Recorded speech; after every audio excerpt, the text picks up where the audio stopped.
আসসালামু আলাইকুম। হ্যালো বন্ধুরা, MH medicine and health tips থেকে সবাইকে জানাই স্বাগত। আজকে একটি গুরুত্বপূর্ণ ভিডিও নিয়ে আপনাদের সামনে হাজির হয়েছি। তা হচ্ছে গলায় মাছের কাঁটা আটকে গেলে কি করবেন। আমরা খেতে গেলে অনেকেরই কিন্তু এরকম সমস্যা হয়ে থাকে, বিশেষ করে বাচ্চাদের জন্য অনেক বিপজ্জনক, বড়দেরও কিন্তু এরকম সমস্যা হয়ে থাকে। তাই আমাদের জানা উচিত গলায় যদি মাছের কাঁটা আটকে যায় তাহলে কি করবেন। আয়েশ করে খেতে বসেছেন আর মাছের কাঁটা গলায় ফোটেনি, এমন বাঙালি খুঁজে পাওয়া খুবই দুষ্কর। হুট করে গলায় কাঁটা ফুটলে করণীয় কি? কিছু তাৎক্ষণিক উপায় আছে যা মানলে সহজেই গলার কাঁটা নামানো সহজ। চলুন উপায়গুলো জানা যাক। সাদা ভাত গিলুন। যদি মাছের কাঁটা নামানোর সবচেয়ে প্রচলিত পদ্ধতি হলো সাদা ভাত গেলা। যেহেতু খেতে বসলেই গলায় কাঁটা ফোটে, তাই হাতের কাছেই সাদা ভাত রাখুন। সাদা ভাত দলা করে একবার গিলে ফেলার চেষ্টা করুন, তাহলে দেখবেন যে এই কাঁটা যদি গলায় আটকে থাকে দ্রুত চলে যাওয়ার সম্ভাবনাই বেশি থাকে। জোরে কাশুন। বেশিরভাগ সময় গলায় কাঁটা আটকে মুখ গহ্বরে টনসিলের কাছাকাছি এলাকায় জোরে জোরে কয়েকবার কাশি দিলে গলায় আটকে থাকা কাঁটা বেরিয়ে যেতে সক্ষম হবে। কলা খান।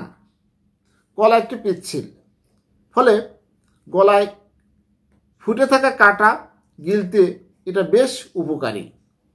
বড় করে কলায় একটি কামড় দিয়ে তা মুখে কিছুক্ষণ ধরে রাখুন, এরপর একেবারে গিলে ফেলার চেষ্টা করুন।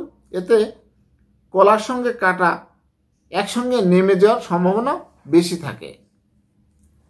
ভিনেগার গিলুন। ভিনেগার গলায় ফুটে থাকা কাঁটা নামাতে বেশ উপকারী। ভিনেগার অ্যাসিড জাতীয় বলে গলায় কাঁটা নরম করে ফেলতে সাহায্য করে। তবে সরাসরি ভিনেগার পান না করাই ভালো, তাই পানির সঙ্গে সামান্য ভিনেগার মিশিয়ে তা গিলে ফেললে সহজেই কাঁটা নেমে যেতে সহায়তা করবে। অলিভ অয়েল খান। গলায় কাঁটা নেমে যেতে তেলও বেশ উপকারী। হাতের কাছে অলিভ অয়েল থাকলে তা খেয়ে নিতে পারেন। পরিমাণে কিন্তু একদম সামান্য। যেভাবে আছেন সেভাবেই থাকুন। অনেক সময় দেখা যায় গলায় কাঁটা ফোটা নিয়ে অস্বস্তি, সেই কাঁটা হয়তো বাস্তবে ফোটেইনি, বরং গলার মাংস ছুঁয়ে কাঁটা নেমে যেতে পারে অনেক আগেই। তাই প্রাথমিকভাবে কাজ না হলে ঘন ঘন ঢোক গেলার চেষ্টা করুন এবং দেখুন এক জায়গা থেকে ব্যথার সৃষ্টি হচ্ছে কিনা। যদি হয় তবে গলায় এখনো কাঁটা আটকে আছে। দ্রুত চিকিৎসকের শরণাপন্ন হইতে হবে, কারণ এই আপনার কাঁটা যদি গলা থেকে না বের হয় দেখবেন আপনার সারা রাতে ঘুম হবে না, অস্বস্তি বোধ করবেন, একদম খুব খারাপ লাগবে, অস্থির লাগবে। তাই যদি কোনো কাজেই আপনার এই কাঁটা নামানো না যায় তাহলে দ্রুত একজন নাক কান গলা বিশেষজ্ঞ ডাক্তারের পরামর্শ নেবেন, তাহলেই তার কাছে গেলে আপনার এই সমস্যা দ্রুত সমাধান হয়ে যাবে। হ্যালো বন্ধুরা, আপনাদের জানানোর চেষ্টা করেছি মাছের কাঁটা বিঁধলে কি করবেন। তাই একটি বিষয় মনে রাখবেন, যাদের এই সমস্যা বেশি হয় তারা খাওয়ার আগে বেশি সতর্ক থাকবেন, কাঁটা বেছে বেছে খাওয়ার চেষ্টা করবেন। আজকের মতো এই পর্যন্তই। সবাই ভালো থাকবেন।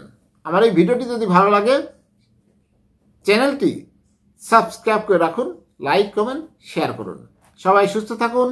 আল্লাহ হাফেজ।